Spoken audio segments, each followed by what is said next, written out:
Ce qui a pu choquer dans cet extrait, Alain Finkielkraut, la communauté, est-ce qu'il faut l'appeler ainsi, je ne sais pas, noire, et au-delà d'ailleurs, parce qu'il ne s'agit pas que de cette communauté noire, c'est que la Shoah est présentée comme une abomination, ce qu'elle est suprême par rapport à d'autres abominations qui seraient un peu moindres, un peu minimisées, minimisées par l'Occident depuis tant de temps. Voilà.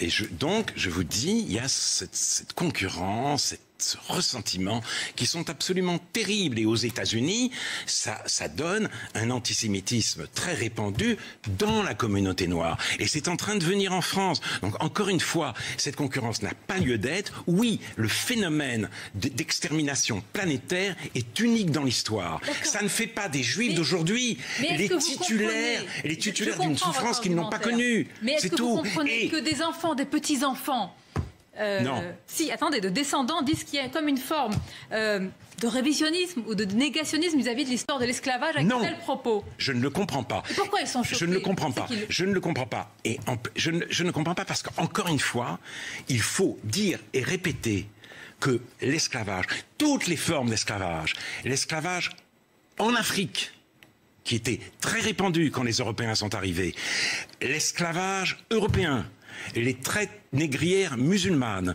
toutes les formes d'esclavage sont abominables. Salam à tous et à toutes, salut à tous et à toutes, shalom à tous et à toutes, j'espère que vous allez tous et toutes bien. Donc, j'avais envie de réagir sur tout cela, on va essayer de faire ça rapidement. Inch'Allah, à l'avenir, on fera des vidéos plus longues et plus détaillées.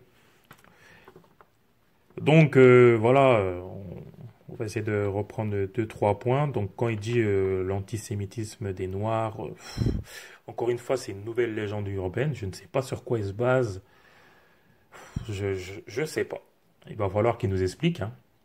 Parce que, à ce que je sache, les profanations et toutes ces choses-là ne sont pas faites par des Noirs. En tant que Noirs musulmans, ça c'est sûr et certain que ce n'est pas eux qui font des choses comme ça. Ce ne sont pas dans nos mœurs, ça c'est sûr et certain. Ce que je vois autour de moi, il y a des Juifs, on vit plutôt bien, voilà, chacun respecte l'autre, fin de l'histoire. J'ai même j'ai une anecdote, pardon, j'en perds même mon latin. Sur la dernière fois, j'étais allé acheter je ne sais plus quoi à Carrefour, et j'avais oublié ma carte bleue avec des pièces, et il manquait 20 centimes. Qu'est-ce qui s'est passé? Il y avait un Juif derrière moi, et il m'a dépanné quand même. Donc bon, il y a quand même pire comme relation. Si vous avez des problèmes avec les Juifs, ne les transmettez pas aux Noirs ou à certains musulmans ou à certaines personnes de banlieue, parce que voilà, c'est lâche encore une fois. C'est des problèmes de conscience. Qu'est-ce qui se passe? Non, parce que je peux comprendre que, voilà, dans les 39-44, certains Français blancs, hein, parce qu'à l'époque, on ne peut pas dire qu'il y avait de grands remplacements, qui mettaient des Juifs dans des trains et qui, direction la chambre à gaz. Ce sont des faits. Là, c'est clair et net, c'est filmé, ils étaient vendus entre eux. Vous êtes vendus entre guillemets, si on peut considérer des Juifs comme des Blancs, je ne sais pas. Encore une fois, c'est factuel ce que je dis, hein, c'est pas moi. Hein. Et sinon, Hitler, sur quoi il s'est inspiré? Il s'est inspiré sur l'esclavage. Il s'est inspiré sur l'esclavage pour faire ces crimes-là. Bah oui. En parlant de l'esclavage des Noirs, les Juifs, certains Juifs ont aussi gratté, ils ont beaucoup participé. Encore une fois, c'est factuel, ce sont des faits, ils ont beaucoup participé. Donc bon, les dénominateurs communs de tout cela, c'est encore la peau blanche.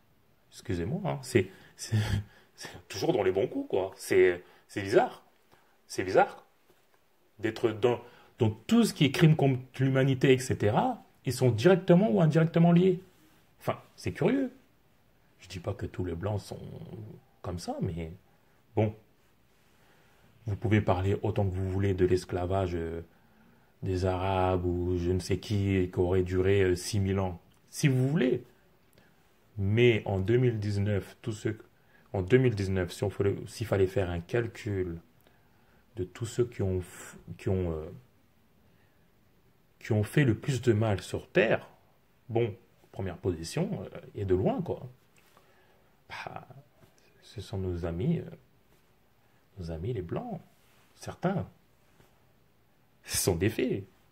Bah oui, parce que tout ce qui est Hiroshima, Nagasaki, etc., bon, il y en aurait tellement, je pourrais en parler des heures et des heures. Des heures et des heures. Même aujourd'hui, vous voyez bien les conflits armés, en général, qui sont derrière ça, les bombardements, bon, hein? On avait aussi eu des génocides au Balkan, encore que, bon, hein? C'est pas moi, hein, si vous voulez qu'on parle, on peut encore plus parler, hein, encore plus que ça. Moi, vous savez, moi, il n'y a pas de tabou. Chez moi, 1 + 1, ça fait 2. L'eau, ça mouille, le feu, ça brûle. Je n'ai pas peur de la vérité. Je ne dis pas que les Noirs aussi sont des gens qui ont toujours été gentils, que l'Afrique a toujours été solidaire et tout. Je ne dis pas ça non plus. Mais bon, à un moment, il ne faut quand même pas pousser, quoi, parce que là, ça pousse un peu trop, là. Donc, il faut rétablir certaines vérités. Donc, je pense avoir dit l'essentiel pour l'instant. J'ai dit bien pour l'instant parce qu'on va revenir, Inch'Allah. On va essayer de parler de tout ça en détail à l'avenir. Et puis voilà. Donc, tous ceux et toutes celles qui sont pour la paix, on est ensemble. Et le reste, bah, qu'Allah vous guide. À plus tard, Inch'Allah.